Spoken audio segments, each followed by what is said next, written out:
ચાલો છોકરાઓ, આજે હવે 12મા ધોરણનું ચોથું ચેપ્ટર જે છે એ ચોથું ચેપ્ટર આપણે સ્ટાર્ટ કરશું. રેડી? ચાલો, શું કહેવાનું છે આપણે? ચેપ્ટર નંબર 4 ડી અને એફ વિભાગના તત્વો.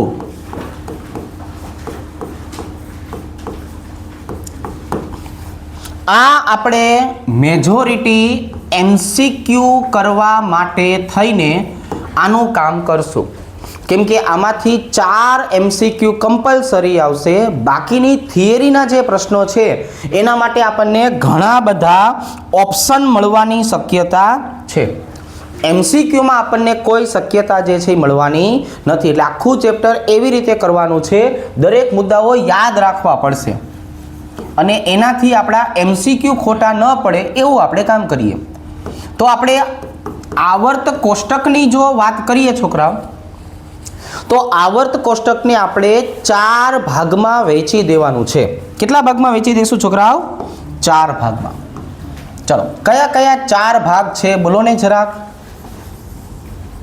તો કે જો આની વાત કરીએ તો આવી રીતે, પહેલો ભાગ, બીજો ભાગ, ત્રીજો ભાગ અને ચોથો ભાગ. આ પહેલો ભાગ એટલે કોણ છોકરાઓ? તો કે આને બોલવામાં આવશે એસ વિભાગ. શું બોલવામાં આવશે? એસ વિભાગ. બીજા નંબરની જો વાત કરીએ તો એને બોલવામાં આવશે ડી વિભાગ. એસ વિભાગ પૂરો થાય એટલે ડી વિભાગની શરૂઆત થાય. ત્યાર પછી આવશે છોકરાઓ પી વિભાગ. અને સૌથી છેલ્લે જોવા જઈએ તો એને કહેવાનું છે આપણે એફ વિભાગ. જો આવી રીતના. હવે આજે આપણે નામકરણ કર્યું છે એસ, ડી, પી અને એફ. એ શેને આધારે કર્યું? તો એ વર્ગીકરણ જે છે એ મેં છેલ્લો ઇલેક્ટ્રોન કઈ કક્ષકમાં આવે છે ને એને આધારે કર્યું. છેલ્લો ઇલેક્ટ્રોન કઈ કક્ષકમાં આવે છે એને આધારે આ બધા જ વિભાગનું વર્ગીકરણ કરવામાં આવશે. એનો મતલબ આવો થાય, જો હું એસ વિભાગની વાત કરું તો એનો મતલબ આપણી પાસે શું આવેલું હશે છોકરાઓ? તો કે ભાઈ આપણી પાસે જે છે એ એસ કક્ષક આવેલી હશે. જો કોણ આવેલું હશે? એસ કક્ષક. એમાં એક ખાનું હોય એવું આપણને પહેલેથી ખબર છે. ડી વિભાગની જો આપણે વાત કરીએ છોકરાઓ, તો ડી વિભાગમાં 1, 2, 3, 4 અને 5 ખાના હોય. એટલે એ શેને આધારે નક્કી કર્યું છોકરાઓ? એ ડી કક્ષકને આધારે નક્કી કર્યું. પી વિભાગની જો આપણે વાત કરીએ છોકરાઓ, તો જો આવી રીતે એમાં 3 ખાના આવેલા છે. આ 3 ખાનાની વાત કરીએ તો એ પી કક્ષકના છે. કોના છે છોકરાઓ? પી કક્ષકના. જો આવી રીતના. અને હવે જો હું એફ વિભાગની વાત કરું છોકરાઓ, તો એ આવી રીતે. જો આની અંદર 1, 2, 3, 4, 5, 6. 1, 2, 3, 4, 5, 6, 7. એટલે કે આ એફ કક્ષક જે છે એ એફ કક્ષક તરીકે આને દર્શાવશું. જો આમ આવી રીતના દરેક વસ્તુને દર્શાવવામાં આવે છે. રેડી? હવે શું થયું છોકરાઓ? તો કે હવે આપણે જો અહીંયા ઇલેક્ટ્રોનની ગોઠવણી સમજાવવા જઈએ ને, તો આમાં 2 ઇલેક્ટ્રોન સમાય. એસ કક્ષકની હું વાત કરું તો એસ કક્ષકમાં 2 ઇલેક્ટ્રોન સમાય. સાંભળજો, કેટલા ઇલેક્ટ્રોન સમાય છોકરાઓ? 2 ઇલેક્ટ્રોન. એટલે આમાં સમૂહ કેટલા આવેલા હોય? તો કે આમાં સમૂહની સંખ્યા 2 હશે. કયા કયા સમૂહ આવેલા હશે? આમના ક્રમાંક કયા કયા છે છોકરાઓ? તો કે ક્રમાંક છે પહેલો અને બીજો. અને એમની ઇલેક્ટ્રોન રચના શું હશે? ઇલેક્ટ્રોન રચના. જો હું ઇલેક્ટ્રોન રચનાની વાત કરું છોકરાઓ, તો યાદ રાખશું S122, S1, S2. તો આપણને આના આધારે આટલી માહિતી મળી શકે. ચાલો નેક્સ્ટ આગળ વધીએ. હવે જો તમે ડી વિભાગની વાત કરશો તો ડી વિભાગમાં કેટલા ઇલેક્ટ્રોન સમાઈ શકે? તો કે જો હું ડી વિભાગની વાત કરું છોકરાઓ તો એમાં 10 ઇલેક્ટ્રોન સમાઈ શકે. કેટલા? 10 ઇલેક્ટ્રોન. તો આ 10 ઇલેક્ટ્રોનનો મતલબ શું થયો ખબર પડી? તો કે આમાં સમૂહની સંખ્યા કેટલી છે છોકરાઓ? જો 10. આમનો ક્રમાંક કયો કયો આવશે? ક્રમાંક 10 છે તો કે 3 થી લઈને 12 સુધી. શું આવશે? 3 થી લઈને 12 સુધી. અને આમની ઇલેક્ટ્રોન રચના લખવા જાઓ. ચાલો, આમની તમારે ઇલેક્ટ્રોન રચના લખવી હોય તો શું થાય? આમની ઇલેક્ટ્રોન રચના D1 થી લઈને D10 સુધી. બરાબર, એટલે કે 10 અલગ અલગ પ્રકારના સમૂહ આવશે. ચાલો, એના પછીની આપણે વાત કરીએ. પી વિભાગની વાત કરું તો આમાં કેટલા ઇલેક્ટ્રોન સમાય? તો કે ભાઈ આમાં 6 ઇલેક્ટ્રોન સમાય. જો કેટલા ઇલેક્ટ્રોન સમાય? 6. તો આ 6 ઇલેક્ટ્રોનનો મતલબ શું થયો ભાઈ? તો કે અહીંયા સમૂહની સંખ્યા કેટલી આવેલી છે? તો કે સમૂહની સંખ્યા છોકરાઓ 6 આવેલી છે. એમનો ક્રમાંક કયો કયો હોય? કયા કયા નંબરથી આમને ઓળખી શકાય? તો કે ભાઈ હવે જો 10 સુધી તો 12 સુધી તો પહોંચી જ ગયા હતા. તો 13 થી લઈને 18. ક્યાં સુધી જવાનું છે? 13 થી લઈને 18 સુધી. હવે આમની ઇલેક્ટ્રોન રચના શું થાય? ઇલેક્ટ્રોન રચના તો કે પી કક્ષકમાં 1 થી લઈને 6 ઇલેક્ટ્રોન. પી કક્ષકમાં 1 થી લઈને 6 ઇલેક્ટ્રોન. હવે આ જુઓ છોકરાઓ, એના પછીની જો આપણે વાત કરીએ એફ વિભાગ, તો એફ વિભાગમાં આવી રીતે સમજાવશું. 1 2 3 4 5 6 7 8 9 10 11 12 13 અને 14. એટલે કે આમાં તો છોકરાઓ 14 ઇલેક્ટ્રોન સમાઈ શકે. કેટલા ઇલેક્ટ્રોન સમાઈ શકે? 14 ઇલેક્ટ્રોન સમાઈ શકે. હવે તો કે આની અંદર કોઈ સમૂહ નંબર જે છે એ આપવામાં આવશે નહીં. આની અંદર કોઈ ક્રમાંક આપવામાં આવશે નહીં. આમની ઇલેક્ટ્રોન રચના બનશે. શું બને છે છોકરાઓ? ઇલેક્ટ્રોન રચના એફ કક્ષકમાં 1 થી લઈને 14.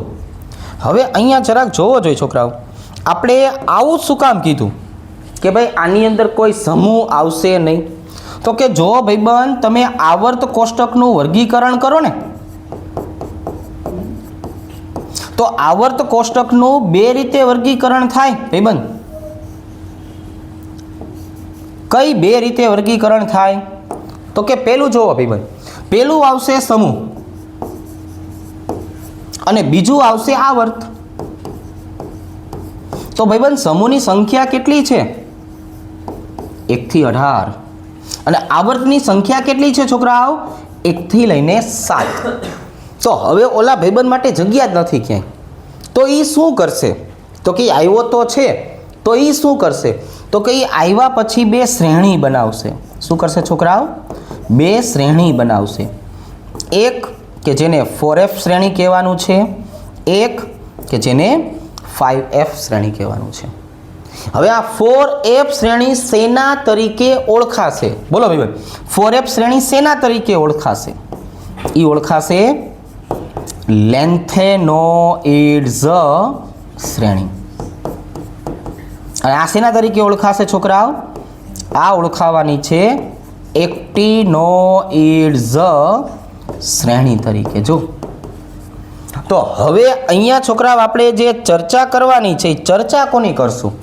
તો કે આ ચેપ્ટરની વાત કરીએ તો હવે આપણે એક ડી વિભાગની ચર્ચા કરશું, એક એફ વિભાગની ચર્ચા કરશું. રેડી? પણ આખે આખું ઓલ ઓવર જોવા જઈએ તો આનું વર્ગીકરણ આવી રીતે કરવામાં આવે છે. આ દરેકે દરેક મુદ્દાઓ MCQ માટેના છે. રેડી? ચાલો એક વખત જોઈ લ્યો. ચાલો જો હવે આપણે ડી વિભાગના અને સંક્રાંતિ ધાતુ આ 2 વચ્ચેનો તફાવત સમજવાનો છે. શાંતિથી વ્યવસ્થિત રીતે સમજીએ. આ ખરા ખોટા પ્રશ્નો અને AR પ્રકારના વિધાનવાળા પ્રશ્નો હોય છે ને એમાં પૂછાય છે. પહેલા જો આપણે આમ સમજશું કે ભાઈ ડી વિભાગના તત્વો એટલે શું? બોલો. આપણે એમ બોલીએ કે ભાઈ ડી વિભાગના તત્વો, તો ડી વિભાગના તત્વો એટલે શું? તો જો આપણે થોડીક વાર પહેલા વ્યવસ્થિત રીતે સમજાવ્યો કે જો ઇલેક્ટ્રોન રચનાનો કેવો છેલ્લો ઇલેક્ટ્રોન એ ડી કક્ષકમાં આવે એટલે એની ઇલેક્ટ્રોન રચના શું કહેવાય? 1 થી લઈને 10. તો આવા તત્વોને ડી વિભાગના તત્વો કહે છે. શું કહે છે ભાઈબંધ? આવા તત્વોને ડી વિભાગના તત્વો કહે છે. ખાસ સાંભળજો, છેલ્લો ઇલેક્ટ્રોન શેમાં આવે છે છોકરાઓ? ડી કક્ષકમાં આવે. તો એની ઇલેક્ટ્રોન રચના શું છે? તો કે ભાઈ ડી વિભાગના તત્વોની ઇલેક્ટ્રોન રચના છે D1 to 10. હવે મારે બીજો શબ્દ કયો વાપરવાનો છે છોકરાઓ? બોલો જોઈ. સંક્રાંતિ ધાતુ તત્વો. સાંભળજો, હવે આ સંક્રાંતિ ધાતુ તત્વોનો મતલબ શું થયો? કે ભાઈ જો ધાતુ પોતાની ધરા અવસ્થામાં અથવા તો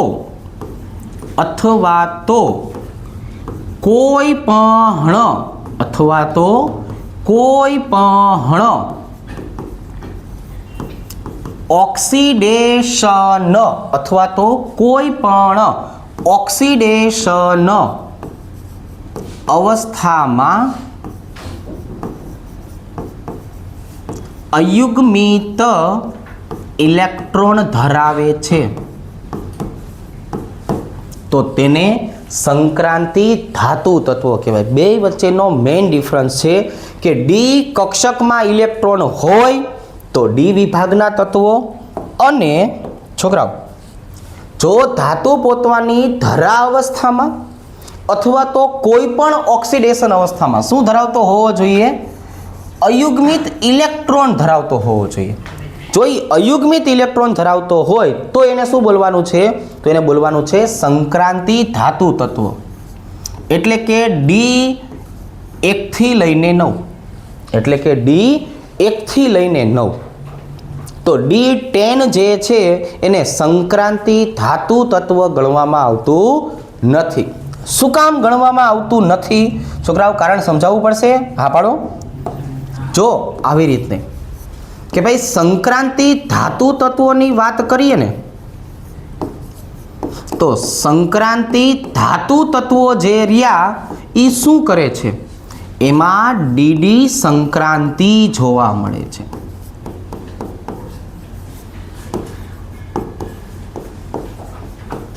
ચાલો ભાઈબંધ, શું જોવા મળે છે? એમાં ડીડી સંક્રાંતિ જોવા મળે છે. ચાલો, what do you mean by ડીડી સંક્રાંતિ? તો જો આવી રીતના હોય, આપણી પાસે ડી કક્ષક બે ભાગમાં વિભાજિત થયેલી અવસ્થામાં જોવા મળશે. સાંભળજો, ડી કક્ષક શું જોવા મળશે? બે ભાગમાં વિભાજિત થયેલી. એમાં એક જે છે એને શું કહેવાનું છે? તો કે આને બોલવાનું છે ઊંચી ઉર્જાવાળી ડી કક્ષક, અને આને બોલવાનું છે નીચી ઉર્જાવાળી ડી કક્ષક. આને શું બોલવાનું છે? ઊંચી ઉર્જાવાળી ડી કક્ષક. આને બોલવાનું છે નીચી ઉર્જાવાળી ડી કક્ષક.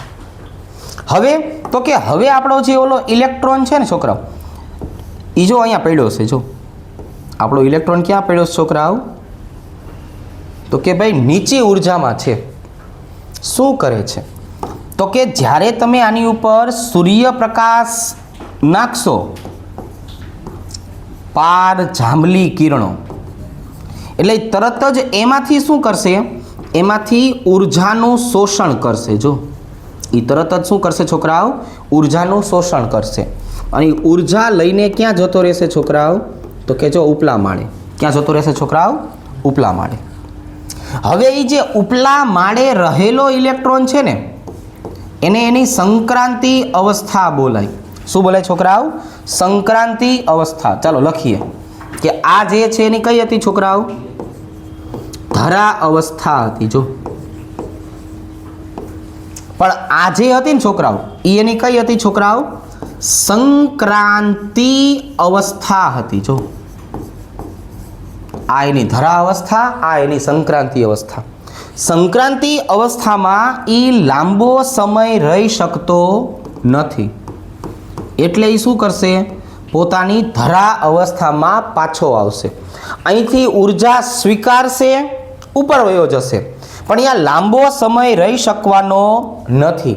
એટલે પોતે શોષેલી ઉર્જા તરંગ લંબાઈ સ્વરૂપે છૂટી પાડશે. સાંભળો, લેમ્બડા મેક્સ તરીકે છૂટી પાડી દેશે. આને બોલાય તરંગ લંબાઈ. અને શું બોલવામાં આવે છે છોકરાઓ? આને બોલવામાં આવે છે તરંગ લંબાઈ સ્વરૂપે ઉર્જા જે છે એને છૂટી પાડે છે. જ્યારે એ ઉર્જા છૂટી પડશે અને તરંગ લંબાઈના કારણે આપણને છોકરાઓ એના જલીય દ્રાવણમાં શું લખશું છોકરાઓ? આખું લખવાનું એટલે સાચું જ પડે. સંક્રાંતિ ધાતુ તત્વોના ક્ષાર રંગીન સંયોજનો બનાવે છે. જો આ ડીડી સંક્રાંતિ થવાના કારણે, તરંગ લંબાઈના કારણે આપણને ઘટકો રંગીન જોવા મળશે. એટલે સંક્રાંતિ ધાતુ તત્વો જે છે એ રંગીન હશે અને ડી વિભાગના તત્વો રંગવિહીન હશે. માત્ર ડી વિભાગના તત્વો, ડી વિભાગ વત્તા સંક્રાંતિ ધાતુ તત્વો બધા કેવા હશે છોકરાઓ? તો કે બધા જે છે એ રંગીન હશે. રેડી? હવે આપણે જે છે એ પહેલી સંક્રાંતિ શ્રેણીને આધારે પહેલા સમજાવશું. પ્રથમ સંક્રાંતિ શ્રેણીમાં કેટલા તત્વો આવેલા છે એને આધારે આગળનો મુદ્દો જે છે આપણે સમજીએ. પહેલા એક વખત આટલું જે છે એ વાંચી લ્યો વ્યવસ્થિત રીતે. ચાલો હવે જો છોકરાઓ, હવે આપણે વાત કરશું પ્રથમ સંક્રાંતિ શ્રેણીની. શેની વાત કરશું છોકરાઓ? ચાલો ભાઈ, કોણ છે ભાઈ પ્રથમ સંક્રાંતિ શ્રેણી? તો એને બોલવામાં આવશે 3D શ્રેણી. શું બોલવામાં આવશે છોકરાઓ? 3D શ્રેણી. રેડી? ચાલો હવે આ 3D શ્રેણી વિશે થોડી ઘણી આપણે માહિતી લઈએ. જો આ આપણને જે આવડે છે એની જ વાત છે. હાલો, પહેલા આવશે પરમાણુ ક્રમાંક, પછી આવશે એમની સંજ્ઞા અને પછી આવશે એમની ઇલેક્ટ્રોન રચના. રેડી? ચાલો જોઈએ. પરમાણુ ક્રમાંક ક્યાંથી સ્ટાર્ટ કરશું? 21, 22, 23, 24, 25, 26, 27, 28, 29 અને 30. હવે આપણે બધું ભણી જ ગયા છીએ એટલે આપણને યાદ છે કે આપણે આ બે તત્વો જે છે ક્રોમિયમ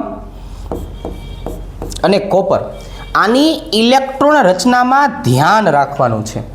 ધ્યાન રાખવા પાછળનું કારણ શું છે? તો કે ભાઈ ધ્યાન રાખવા પાછળનું કારણ છે સ્થાયી ઇલેક્ટ્રોન રચના. છોકરાઓ, આ સ્થાયી ઇલેક્ટ્રોન રચનાને દૂર કરવા માટે, તોડવા માટે, ગરમ કરવા માટે, ઉત્કલન કરવા માટે હંમેશા વધારે ઉર્જાની જરૂર પડે છે. તો કયા કયા ઇલેક્ટ્રોન રચનાને સ્થાયી કહેવાય? જો હું S કક્ષકની વાત કરું તો એની અંદર S0, S1 અને S2 આવશે. હવે આની બદલે છોકરાઓ મારે P કક્ષકની વાત કરવી હોય તો જો તમે P કક્ષકની વાત કરો તો P0, P3 અને P6. હવે છોકરાઓ મારે D કક્ષકની વાત કરવી હોય તો D કક્ષક માટે શું આવશે? D0, D5 અને D10. અને આ જ વસ્તુ છોકરાઓ આપણે વાત કરવાની થાય F કક્ષક માટે. જો તો F કક્ષક માટે આ જ ક્રમ કઈ રીતના આવશે? F0, F7 અને F14. ગેડોલિયમ તત્વ વિશે આપણને ખબર છે, એમાં આ જ વસ્તુ જોવા મળશે. હવે તો કે હવે આપણે આ બધા જ ઘટકો જે છે એની સંજ્ઞાની વાત કરીએ. સંજ્ઞાને આપણે કઈ રીતે યાદ કરતા છોકરાઓ? જો આવી રીતે ST VCR માં ST VCR માં ફેકો નિકુંજ આવી રીતે આ સંજ્ઞાને યાદ રાખવા માટે આપણે આવું એક સૂત્ર બનાવેલું હતું. ST VCR માં ફેકો નિકુંજ. તો અહીંયા શું આવશે છોકરાઓ? Scandium, titanium, vanadium, chromium, manganese, ferrum. આનું લેટિન નામ શું છે છોકરાઓ? ફેરમ. આપણે એને આયર્ન બોલીએ છીએ અલગ વસ્તુ છે, એનું નામ શું છે? ફેરમ. કોબાલ્ટ, નિકલ, કોપર અને ઝિંક. આનું લેટિન નામ છે ક્યુપ્રમ. આપણે કોબાલ્ટ બોલીએ છીએ એ સામાન્ય નામ છે, એનું લેટિન નામ શું છે? ક્યુપ્રમ. કયું? સોરી, આપણે એને કોપર બોલીએ છીએ એનું જે છે એ સામાન્ય નામ છે, એનું લેટિન નામ શું થઈ જશે? ક્યુપ્રમ. કારણ શું છે? આપણે ક્યુપ્રમને આધારે એની સંજ્ઞા જે છે એ સંજ્ઞા નક્કી કરીએ છીએ. આપણે ફેરમને આધારે એની જે છે એ સંજ્ઞા નક્કી કરીએ છીએ. રેડી? તો આ બે નામ આપણે આના માટે પણ યાદ રાખવા જરૂરી છે. બધા જ ઘટકોની ઇલેક્ટ્રોન રચનાની વાત કરીએ તો અહીંયા આપણને આર્ગોન જોવા મળશે. જો આમના માટેનું જે નિષ્ક્રિય તત્વ છે 18 ઇલેક્ટ્રોન ધરાવતું, તો એ 18 ઇલેક્ટ્રોન ધરાવતું તત્વ આર્ગોન આમના માટે નિષ્ક્રિય તત્વ તરીકે વર્તણૂક ધરાવે છે. જો આવી રીતના. કઈ રીતના છોકરાઓ? આવી રીતના. હવે આપણે આના પછી એક નાનકડો એવો ટોપિક સમજાવશું કે આર્ગોન પછીની હું વાત કરું ને તો ઇલેક્ટ્રોન દાખલ શેમાં થશે? તો કે એની આગળ જોવા જઈએ ને તો એની આગળ 3D કક્ષક ખાલી હશે, 4s કક્ષક ખાલી હશે, 4p કક્ષક ખાલી હશે. તેમ છતાં ઇલેક્ટ્રોન પહેલા દાખલ શેમાં થશે? 4s કક્ષકમાં. અને દાખલ થઈ ગયા પછી બાહ્યતમ કક્ષા તરીકે વર્તે. જો આવી રીતે ઈ દાખલ થઈ ગયા પછી શેના તરીકે વર્તે? બાહ્યતમ કક્ષા તરીકે. અને હવે પછીના 1 થી 10 ઇલેક્ટ્રોન શેમાં આવવાના છે? તો કે હવે પછીના 1 થી 10 ઇલેક્ટ્રોન 3D1 તરીકે, 3D2 તરીકે, 3D3 તરીકે શેમાં આવશે? તો કે હવે આ બધા જે છે ડી કક્ષકમાં આવશે. આ આપણો ભાઈબંધ જે છે એ અપવાદવાળો છે, એટલે અપવાદવાળાની સાચી ઇલેક્ટ્રોન રચના આપણે લખશું કે ભાઈ 3D5 4s1. હવે આ ડી કક્ષક અર્ધપૂર્ણ થવાને આરે હતી એટલે એને એક ઇલેક્ટ્રોન 4s કક્ષકમાંથી મંગાવી લીધો છે. એક ઇલેક્ટ્રોન ક્યાંથી લઈ આવ્યા છોકરાઓ? 4s કક્ષકમાંથી મંગાવી લીધો છે. આના કારણે અપવાદ થાય છે. કોના કારણે? આના કારણે અપવાદ જોવા મળશે. ચલો ભાઈ Mn ની વાત કરીએ તો 3D6 4s2. Fe ની વાત કરીએ, એક જ મિનિટ. અહીંની જો આપણે વાત કરીએ તો અહીંયા શું આવશે છોકરાઓ? તો કે 3D5 4s2. Fe ની વાત કરીએ તો 3D6 4s2. આ ભાઈબંધની વાત કરીએ 3D7 4s2. નિકલની વાત કરીએ 3D8 4s2. વળી પાછો આપણો ભાઈબંધ કોપર ક્યુપ્રમ D10 ની નજીક આવી ગયો છે. જો કોની નજીક આવી ગયો છે? D10 ની નજીક. તો D10 ની નજીક આવેલો છે એટલે પોતાની S કક્ષકમાંથી એક ઇલેક્ટ્રોન પોતે ખેંચી લેશે અને હવે અહીંયા બનાવી દેવાનો છે 3D10 4s1. અને હવે તો કે હવે આપણો ભાઈબંધ ઝિંક વધ્યો સંપૂર્ણ વાળો. કેવો વધ્યો? સંપૂર્ણ વાળો. જો આવી રીતના. તો આ હતી છોકરાઓ પ્રથમ સંક્રાંતિ શ્રેણી. હવે પછી આપણે જો કોઈ ગુણધર્મ સમજવાના થાય, અમુક મુદ્દાઓ સમજવાના થાય, તો એના માટે આટલી વસ્તુ જે છે એ આપણને ખ્યાલ હોવો જોઈએ. તો હવે પહેલાં આપણે એ વસ્તુ સમજાવી છે કે માની લો કે મારે 19મો ઇલેક્ટ્રોન દાખલ કરવો છે કે પછી 21મો ઇલેક્ટ્રોન દૂર કરવો છે, તો એ દૂર હંમેશા 4s કક્ષકમાંથી થશે. આવું શું કામ થાય છે એ હવે આપણે સમજીએ. રેડી? ચાલો, જો આ એક હાલો હવે આપણે એક નાનકડા એવા સરસ મજાના ગુણધર્મની ચર્ચા કરશું. મસ્તીનો ગુણધર્મ છે, અમથે અમથો આપણે શીખી લઈએ. ચાલો ભાઈ, પ્રથમ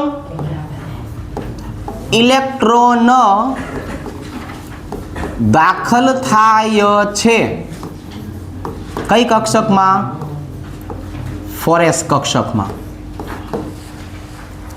પ્રથમ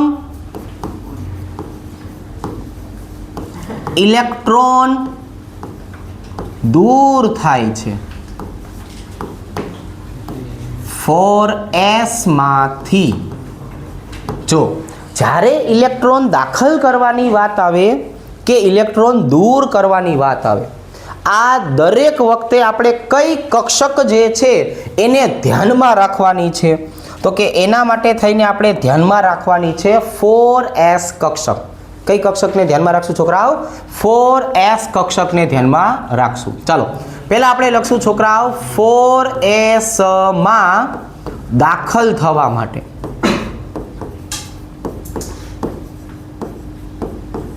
તો એના માટે ઉર્જાનો એક સરસ મજાનો છોકરાઓ ક્રમ આવતો. જો યાદ છે તમને?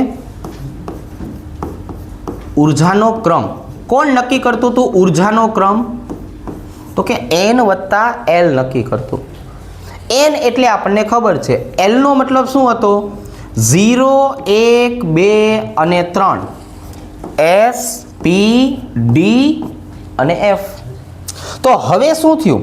તો કે ભાઈ હવે આપણી પાસે 3 કક્ષકો ખાલી છે. જો હું તમને પહેલા 18 નંબરના આર્ગોનની વાત કરું. 18 નંબરના આર્ગોનની ઇલેક્ટ્રોન રચના શું હતી છોકરાઓ? તો કે જો ભાઈ નિયોન કમ્પ્લીટ, ત્યાર પછી 3s2 3p6. હવે કઈ કઈ કક્ષકો ખાલી હતી? તો કે જો 3d0 4s0 4p0 બધી કક્ષકો ખાલી જ હતી. તેમ છતાં 19મો ઇલેક્ટ્રોન ક્યાં આવ્યો? તો એની ચર્ચા આપણે હવે આની સાપેક્ષમાં કરશું. જો અહીંયા આવશે n વત્તા l અને બરાબર ઉર્જા. ચાલો ભાઈ, હવે આપણી પાસે કઈ કક્ષક ખાલી પડી છે? 3d કક્ષક, 4s કક્ષક, 4p કક્ષક. તો એ બધાના મૂલ્ય યાદ કરો છો. આ બધું આપણે 11મા ધોરણમાં શીખ્યા છોકરાઓ. 3 વત્તા 2 બરાબર 5. આ બધું કેલ્ક્યુલેટરમાં કરજો. આવી અઘરી ગણતરી આપણે હંમેશા શેમાં કરશું? કેલ્ક્યુલેટરમાં, જેથી કોઈ ભૂલ ન પડી જાય. ચલો, અને અહીંયા આવશે છોકરાઓ આવી રીતે. તો ઉર્જાનો સરવાળો વધારે હોય એટલે ઇલેક્ટ્રોન એમાં દાખલ થતો નથી. તો આને આધારે આપણે સમજાયું હતું છોકરાઓ કે જેના ઉર્જાનો સરવાળો સરખો આવે પછી જોવાનું કે જેનું nનું મૂલ્ય વધારે એની ઉર્જા વધારે. તો હવે હું ઉર્જા જોવા જાઉં તો સૌથી ઓછી ઉર્જા 4sની, એના પછી 3dની અને એના પછી 4pની. તો હવે આપણે આઉફ બાઉફના નિયમ પ્રમાણે એવું શીખવાયું છે કે ઇલેક્ટ્રોન સૌ પ્રથમ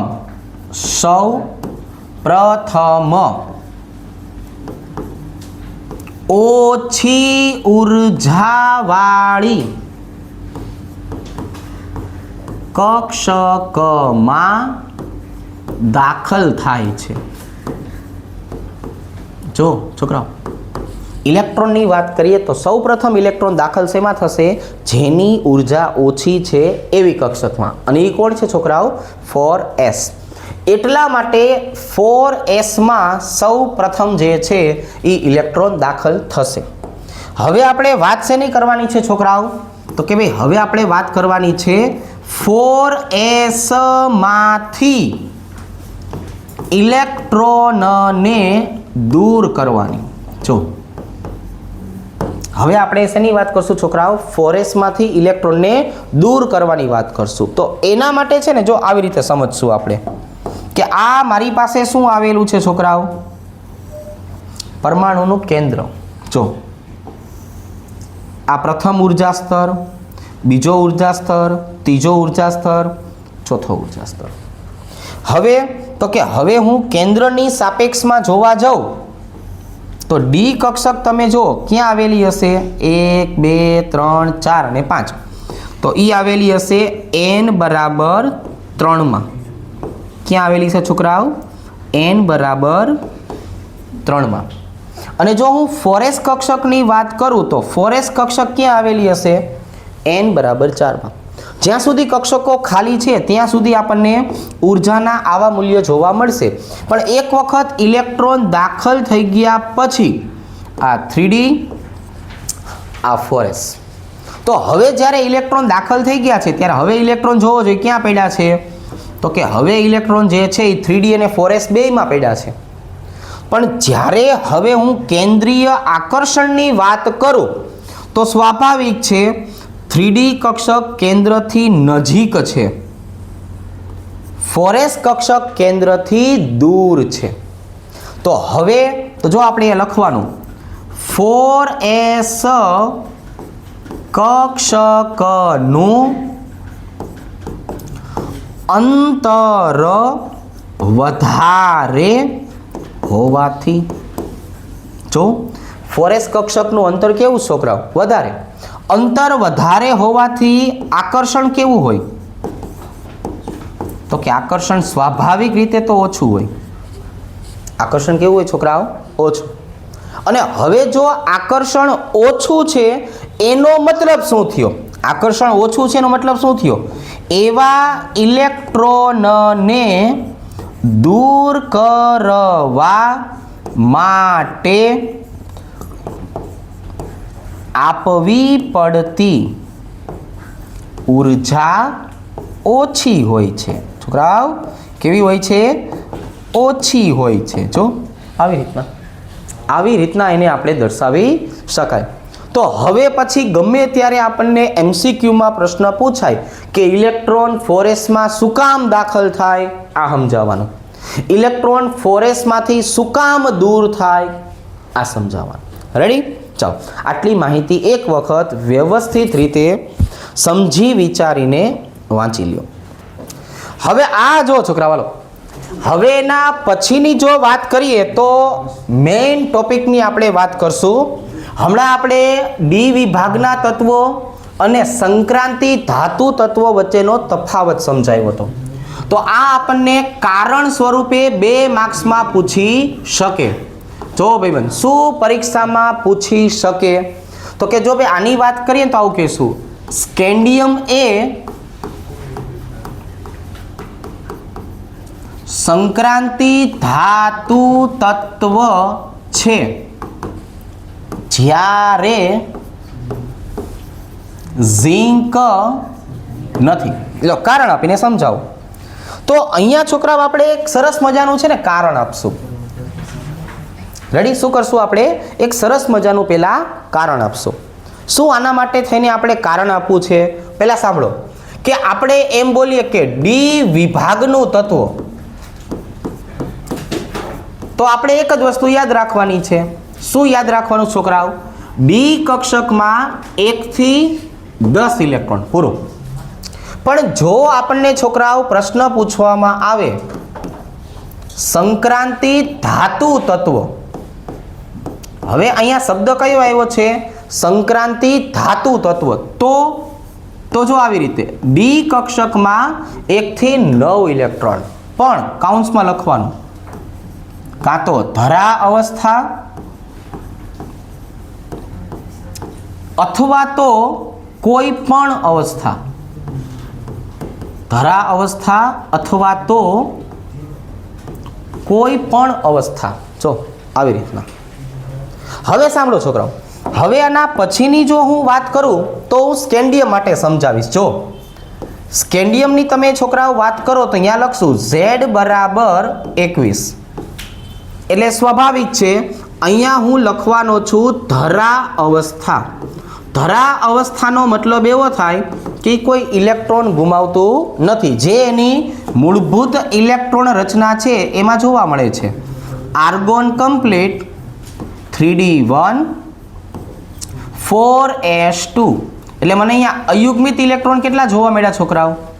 1. પણ હવે આની જો હું છોકરાઓ સંક્રાંતિ અવસ્થાની વાત કરું ને તો આની જો એક સંક્રાંતિ અવસ્થા પણ છે. સંક્રાંતિ અવસ્થાને બીજા શબ્દમાં શું બોલશું? એકમાત્ર એની ઓક્સિડેશન અવસ્થા. જો આની જો આપણે વાત કરીએ તેની એકમાત્ર ઓક્સિડેશન અવસ્થા. અને એ કોણ છે? તો કે એ છે સ્કેન્ડિયમ +3. હવે સ્કેન્ડિયમ +3 ની વાત કરો તો ડી કક્ષકમાં 0 અને એસ કક્ષકમાં 0. એટલે અહીંયા અયુગ્મિત ઇલેક્ટ્રોનની સંખ્યા કેટલી થઈ ગઈ? 0. પણ આપણી વ્યાખ્યા એવું સમજાવે છે કે સંક્રાંતિ ધાતુ તત્વનો મતલબ થાય ડી કક્ષકમાં 1 થી 9 ઇલેક્ટ્રોન. ક્યારે?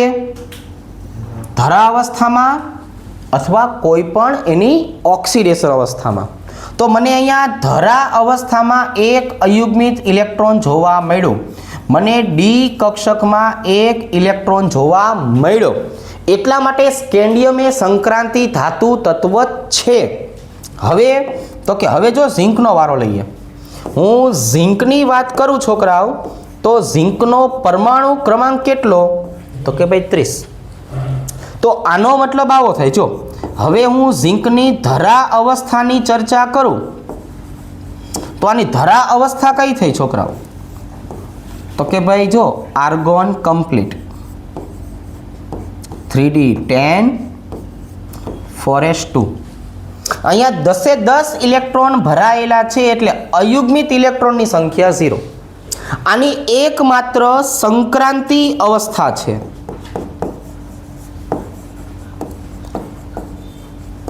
એટલે કે એની ઓક્સિડેશન અવસ્થા. એટલે ઇલેક્ટ્રોન આખા દૂર જ થઈ જાય છે. જો ઝિંકની એક ઓક્સિડેશન અવસ્થા કઈ છે? +2. જેમાં આપણને ડી કક્ષકમાં 10 જોવા મળે છે અને એસ કક્ષકમાં 0. તો એવું પણ બની શકતું હતું કે ડી કક્ષકમાંથી 2 વયા જાય, D8 વધે, 4sમાં 2 રહે. આવું કોઈ દિવસ થવાનું નથી. બરાબર? 2 ઇલેક્ટ્રોન મારે દૂર કરવા હોય તો હું ડીમાંથી 2 ઇલેક્ટ્રોનને દૂર કરી શકતો નથી. શું કામ? એનું કારણ આપણે ભાઈબંધ અહીંયા સમજાયું. જો કે ઇલેક્ટ્રોન દાખલ 4sમાં થાય, ઇલેક્ટ્રોન દૂર શેમાંથી થાય? 4sમાંથી. શું કામ? કે ભાઈ અહીંયા 4s કક્ષકનું અંતર વધારે હોવાથી આકર્ષણ ઓછું છે અને આવા ઇલેક્ટ્રોનને દૂર કરવા માટે આપવી પડતી ઉર્જા ઓછી છે. એટલે જ્યારે પણ ઇલેક્ટ્રોન દૂર કરવાનો થાય ત્યારે ઇલેક્ટ્રોન દૂર શેમાંથી થશે? હંમેશા 4sમાંથી થશે. શેમાંથી? 4sમાંથી. એટલા માટે હવે અહીંયા પણ જુઓ n બરાબર કેવા આવશે? 0 ના 0 જ આવશે. તો આનો મતલબ શું થયો ભાઈબંધ? કે આનો મતલબ એવો થયો કે તમે ધરા અવસ્થાની વાત કરો કે ઓક્સિડેશન અવસ્થાની વાત કરો, ડી કક્ષકમાં એક પણ ઇલેક્ટ્રોન અયુગ્મિત જોવા મળતો નથી. એના કારણે ઝિંક જે છે એને સંક્રાંતિ ધાતુ તત્વ તરીકે ગણતા નથી. તો હવે પછી ક્યારેક પ્રશ્ન આવો પૂછાય કે ડી વિભાગના તત્વો કેટલા?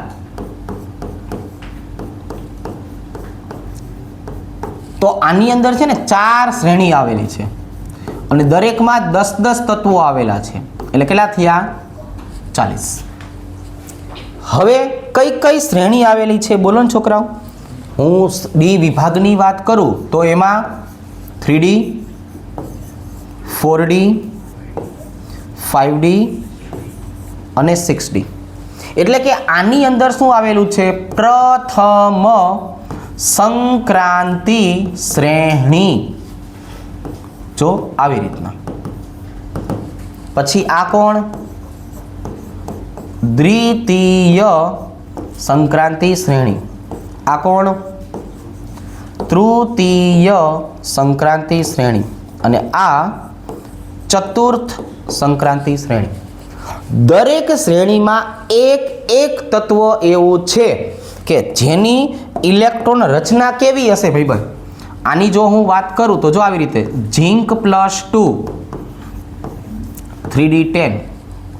આની વાત કરું તો કેડમિયમ +2 છોકરાઓ 4d10.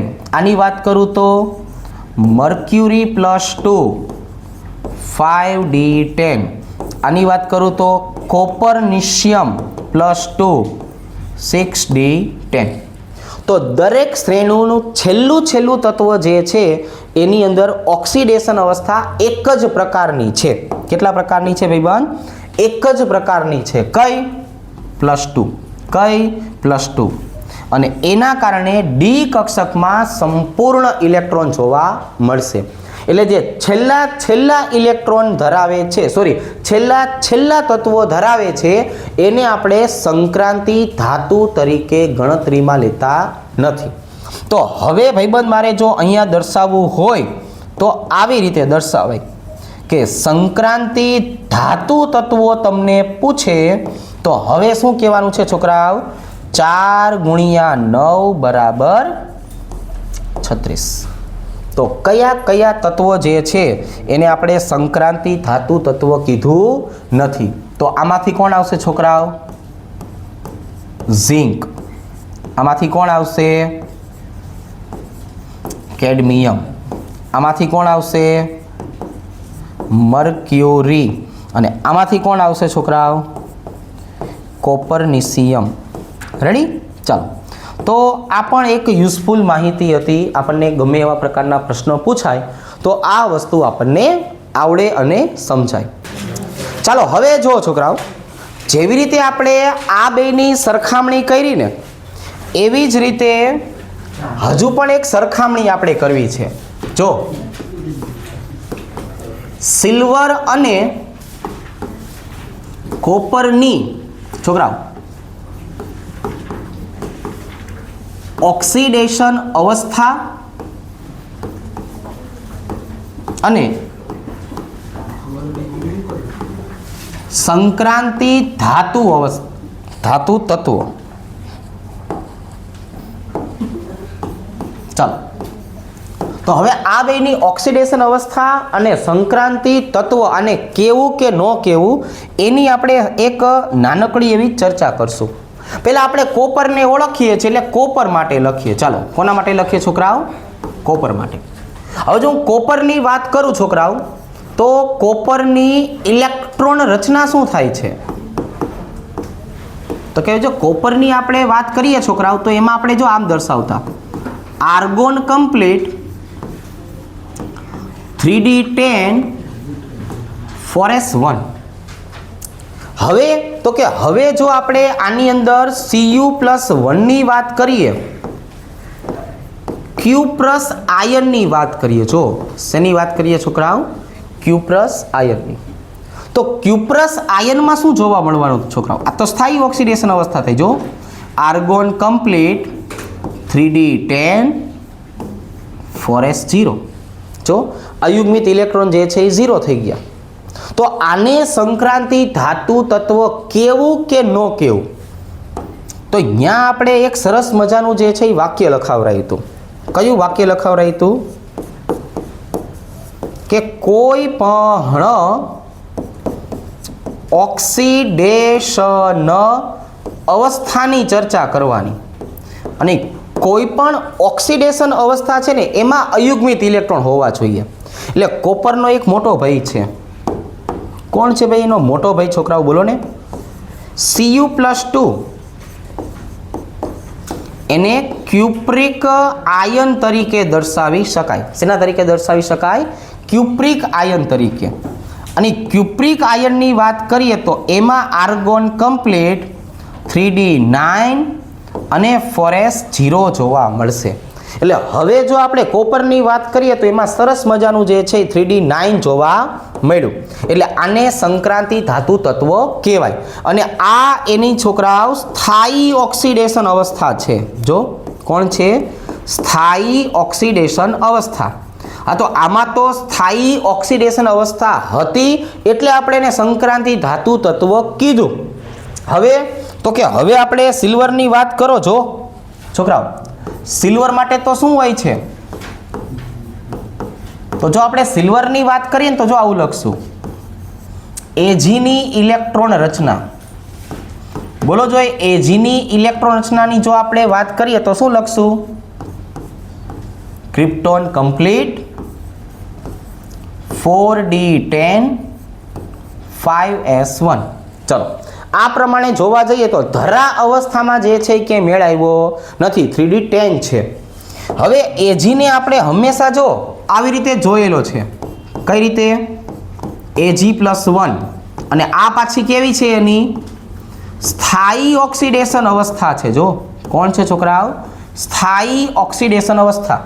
તો મારે એક જ ઇલેક્ટ્રોન દૂર કરવાનો છે, તો સ્વાભાવિક રીતે આપણે એક ઇલેક્ટ્રોન શેમાંથી દૂર કરશું? S કક્ષકમાંથી. તો જો 4d10 5s0. તો સ્થાયી ઓક્સિડેશન અવસ્થા કોપરની હતી એટલે એને સંક્રાંતિ ધાતુ તત્વ કીધું. આની સ્થાયી ઓક્સિડેશન અવસ્થા છે તો આને સંક્રાંતિ ધાતુ તત્વ કહેવાય કે ન કહેવાય? તો કે કહેવાય. શું કામ કહેવાય? તો કે આનોય મોટો ભાઈ તો આવે જ તે ને, ભલે હાજો ગાંડો હોય પણ મોટો ભાઈ તો હોય ને. તો એ Ag+2 ની જો વાત કરીએ તો એમાં આપણને જોવા મળશે કે ક્રિપ્ટોન કમ્પ્લીટ 4d9 અને 5s0. તો આ હાજો ગાંડો જે રહ્યો એમાં પણ આપણને 9 ઇલેક્ટ્રોન જોવા મળ્યા, અયુગ્મિત ઇલેક્ટ્રોન જોવા મળ્યો. એટલા માટે આ પણ કેવો બની જશે? સંક્રાંતિ ધાતુ તત્વ.